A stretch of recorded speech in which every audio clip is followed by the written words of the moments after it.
Nous procédons à la vérification de l'état externe de la console de commande du scanner dans le cadre de la maintenance préventive.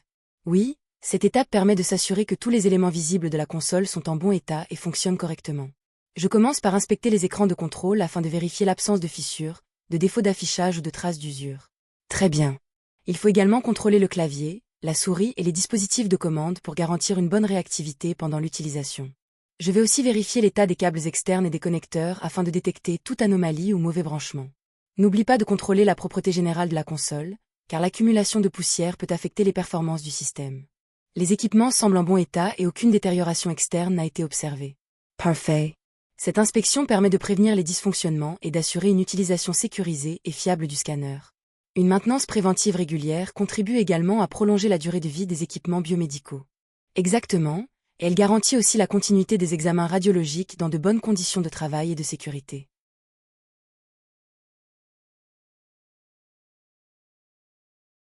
Le contrôle de l'état du gantry du scanner consiste à vérifier les composants externes ainsi que l'état général de l'équipement. D'accord. Je commence par l'inspection visuelle de la structure externe du gantry. Il faut vérifier l'absence de fissures, de chocs ou de déformations sur le capot. Vérifie aussi les panneaux latéraux et les boutons de commande intégrés. Une fixation desserrée peut provoquer des vibrations pendant la rotation. Les panneaux semblent bien fixés. Les boutons de commande fonctionnent correctement et il n'y a pas d'usure visible. Très bien. On doit maintenant contrôler la propreté du tunnel et des surfaces externes afin d'éviter l'accumulation de poussière qui peut affecter le système de ventilation. Le nettoyage est correct, mais il y a un léger dépôt de poussière près des ouvertures de ventilation. On devra les nettoyer. Technician 1. Parfait. Vérifions aussi l'état des voyants lumineux et des indicateurs de sécurité. Les voyants s'allument normalement. Aucun message d'erreur n'apparaît sur le panneau de contrôle. Maintenant, on contrôle le déplacement de la table patient pour s'assurer qu'il n'y a pas de blocage mécanique ou de bruit anormal. Le mouvement est fluide et silencieux. Les rails semblent en bon état. Excellent. Cette étape est importante parce qu'un défaut mécanique au niveau du gantry peut affecter la qualité des images et la sécurité du patient.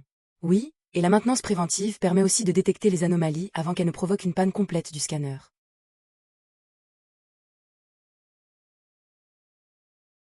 À la vérification de l'état des câbles et des connecteurs dans le cadre de la maintenance préventive de l'équipement.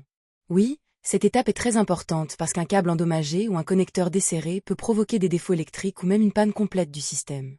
Je commence par une inspection visuelle des faisceaux de câbles pour vérifier s'il existe des traces d'usure, d'échauffement ou de coupure. Très bien. Il faut aussi contrôler l'état de l'isolation et s'assurer qu'il n'y a pas de câbles écrasés ou pliés excessivement. Je vais maintenant vérifier les connecteurs et les bornes de raccordement afin de détecter un éventuel desserrage ou de l'oxydation. N'oublie pas de contrôler également les points de fixation et l'organisation du câblage. Un mauvais rangement peut entraîner des vibrations ou des déconnexions avec le temps. Les connexions semblent stables et il n'y a pas de traces de surchauffe au niveau des borniers électriques. Parfait. Après cette vérification, on pourra effectuer un test de continuité et confirmer le bon fonctionnement électrique de l'équipement. Technician 1. Cette maintenance préventive permet surtout d'éviter les pannes soudaines et d'assurer la sécurité de l'utilisateur et du patient. Exactement. Une simple vérification des câbles et connecteurs peut prolonger considérablement la durée de vie de l'équipement biomédical.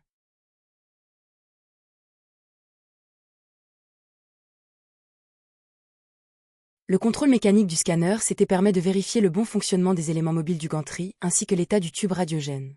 Je vais commencer par l'inspection visuelle du tube radiogène afin de détecter toute anomalie ou signe d'usure.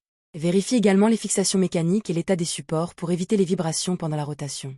Les fixations sont correctes et aucun desserrage n'est visible. Le tube semble en bon état. Parfait. Maintenant, on contrôle le système de rotation du gantry pour s'assurer que le mouvement est fluide et stable. La rotation fonctionne normalement. Je n'entends aucun bruit anormal pendant le mouvement. Très bien. Il faut aussi vérifier les rails et les composants mécaniques mobiles afin de déterminer si une lubrification est nécessaire. Les éléments mécaniques sont propres, mais certaines parties mobiles nécessitent une légère lubrification pour réduire les frottements. D'accord. On termine par la détection des vibrations et des anomalies mécaniques éventuelles pendant le fonctionnement du système. Après le test de rotation, aucune vibration excessive ni anomalie mécanique n'a été détectée. Le système fonctionne correctement.